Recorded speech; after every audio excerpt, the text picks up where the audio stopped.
On today's episode, I'm going to be previewing the Thursday night football game, the Falcons versus the Panthers, coming right up.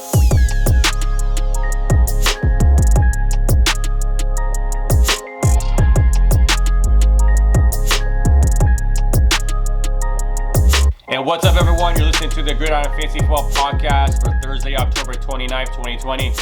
And I'm Chip, and I'm your host, and thank you so much for listening today. If you're a new listener, thank you so much for joining us as well. If you'd like to share our podcast, you can find us over on Apple and Google Podcasts, Spotify, Stitcher, iHeartRadio, and Amazon Music. And if you'd like to watch us, you can watch us over on YouTube at Gridiron Fantasy Football. So please hit subscribe. Please support the show so you don't miss any more episodes. And on today's episode, we're going to be talking about the Thursday night football game, the Falcons versus the Panthers, and all the start sits for that game. But before I do that, let's go to some of the injury news. And to start off right off the bat, we're going to talk about Tampa Bay. You know, Chris Godwin, he's going to be out another game. He's going to be out week 8 on the Monday night football game against the Giants because he fractured his index finger on the touchdown pass that he had on Sunday.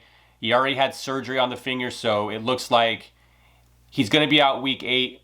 He may be able to play week 9, but if you're a Chris Godwin owner, expected him to be out for week 8 and week 9 and come back in week 10. But just another hit to your number one wide receiver that you probably drafted Chris Godwin to be your number one wide receiver. And it's unfortunate because he had such a great year last year, and he's following up that season with an injury plague type of season this year. And it's unfortunate. He's a very gifted wide receiver, and it's unfortunate that he's been derailed with so many injuries this year. But hopefully you're able to stash him on your IR spot, or at least if you have a deep bench, keep him on your roster. And hopefully when you're at that point to be able to make a playoff push, you know, you're going to have him for the rest of the season. You know, knock on wood, hopefully he'll be there. But just unfortunate news with the receivers with Tampa Bay. But on the flip side, Bruce Arians came out and said today that Antonio Brown is ready to go to play week 9 versus the Saints. So if you're savvy enough to get Antonio Brown on your roster before yesterday's waiver wires, then you lucked out because, like I mentioned in the podcast the other day, is that Antonio Brown was already 75% owned in a lot of leagues. So, like, that's a huge percentage because when that news broke on Friday, most of you were smart enough to go ahead and pick him up before the game started on Sunday. So, great move by you. More than likely, depending on what the Chris Godwin status is, he's going to be a plug-and-play guy in Week 9. I know he hasn't played in a year, but the rapport he has with Antonio Brown, you're going to play him first game with the Bucs. So that's what I would do. He's no less than a flex play that week. But on the flip side of that, I mean, that's a risk. You have to take that risk. But Antonio Brown, I'm going to trust Antonio Brown's talent and the rapport he has with Tom Brady, and I'm going to play him. So that's just me. My opinion on Antonio Brown. And then good news out of Carolina. The Panthers running back Christian McCaffrey is designated to return from injury reserve. So it's not likely he's going to play tonight. I mean, we still don't know the status of his game status for Thursday night football. But he'll be back in week 9, which is good news. It sucks for the people that, say you have Mike Davis and he helped you win a lot of games when Christian McCaffrey is out, but you're not a Christian McCaffrey owner. And now you have a hole at running back. Hopefully you're able to pick up some of the running backs that I had mentioned in the waiver wire show to help you going forward. So continue to look at the waiver wires. Continue to look at what players were dropped, because generally every week there's going to be guys that are dropped for these hot waiver wire claims. So always look to see who was dropped, to see if there's better players, because you may find somebody that, you know, was impossible, like an impossible drop, and someone just ends up dropping them and you get them. So pay attention to that. And then 49ers designated running back Tevin Coleman to return from injury reserve.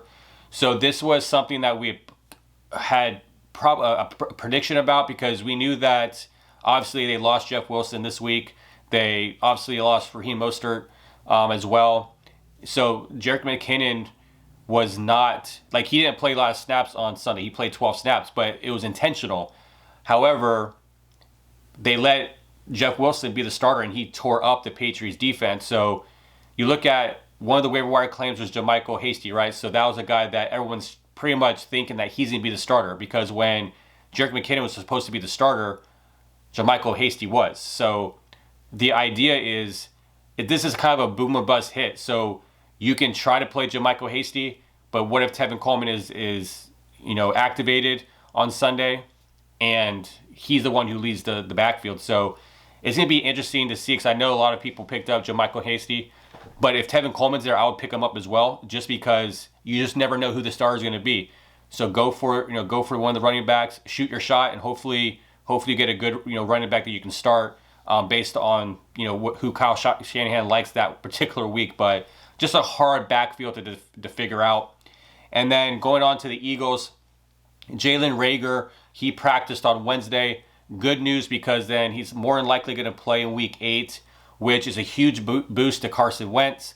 Now he has another player to throw to with Jalen Reagor and then Travis Fulgham. So that's huge news. If you're able to get Jalen Reagor on your roster, I would do that, because they play against Dallas this week. Dallas is obviously just dismantling in front of our eyes, and I think that with the pass defense they have, how poor their pass defense is, I think Jalen Reagor could have a big game. So try to pick him up before he has a big game and put him on your roster, just so you get ahead of the waivers for next week. And then staying with the Eagles tight end Dallas Goddard is now returned from injury reserve. He practiced on Wednesday as well. Another guy that you need to pick up and add to your roster, just because he is a very talented tight end. Zach Ertz is out, and when the playoffs come around for fantasy football, they have a very favorable matchups for the tight end. So I think that Dallas Goedert could be one of those guys that could really help you win a championship. And then going on to the Minnesota Vikings, Dalvin Cook did practice on Wednesday, but it was at a limited basis. But he's on track to play on Sunday. So that's huge news for Dalvin Cook owners. I'm a Dalvin Cook owner, and I'm excited to get him back, because I have James Robinson on a bye, and Miles Sanders his status is still unknown for Sunday. So Dalvin Cook is a more than welcome addition to my fantasy roster this week. However, I do roster Alexander Madison, so it's either or this week, but I'd rather have Cook in my lineup. And then last, Dez Bryant has made a return to the NFL. He had signed to the Baltimore Ravens practice squad. I think it's a very good addition to the Ravens. My guess is he will be active on Sundays, because it gives Lamar Jackson another target. Those receivers in Baltimore are just not doing the job. I mean, Marquise Brown is a very talented player. Obviously Mark Andrews is a very, very good tight end, but I think they need more help for Lamar Jackson. So I think that we'll see Dez Bryant pretty soon. So that's all the news for today. But like on every Thursday show, I like going over all the fancy ads and the fancy drops for the week. And the number one guy added in leagues this week was Giovanni Bernard, which I'm pretty surprised about, because Joe Mixon did not play last week. So Giovanni Bernard was the guy that you were going to start, because he definitely had top 20 potential last week. So Giovanni Bernard to be added as the number one ad was pretty surprising. And then Jamal Williams was the second guy that was added the most, which was surprising as well, because generally, a lot of people were going after A.J. Dillon last week, but Jamal Williams was the guy that obviously was the workhorse. A.J. Dillon played barely any snaps. So I think that this week, it's still like today or on Wednesday, he didn't practice, Aaron Jones. So we have to figure out, are they just trying to give him like a Veterans Day off, or is he really in doubt to play on Sunday? So Jamal Williams, if Aaron Jones is out, you're playing Jamal Williams. And then Antonio Brown was the third name that was added, which I was surprised that he was added. Like, he's the third on this list of the most added player, which is interesting to me, because he was owned in so many leagues in a high percentage that there were still a lot of teams out there that were able to get him. I know for me, I got him in one of my leagues. I play in a 11-player keeper league, / dynasty league, and I picked him up on Friday. So Antonio Brown was the third most added player. And then you got Christian Kirk, he was added. Jimmy Graham was added. Darren Fells was added. And then Jermichael Hastie was added as well. So names that were talked about. Some of the names I'm surprised with, like Jimmy Graham and Darren Fells. But obviously, if you're on bye weeks and you're trying to find a boom bust type of tight end for upside, those guys are definitely that. And then for the most fantasy drops for this week, Austin Hooper was a fantasy drop. He had his surgery. He's not likely he's going to play in week 8, but he's still a guy that I think that if you drop him, you'll be able to pick him back up, just because that's what I did in one of my leagues. I dropped him for Jared Cook for this past week 7. But Austin Hooper's a guy that I don't think Harrison Bryant or David Njoku are going to be taking over Austin Hooper's starting role. I think that they're just benefiting from him not being there. So when Austin Hooper's active again, he's going to be the starter.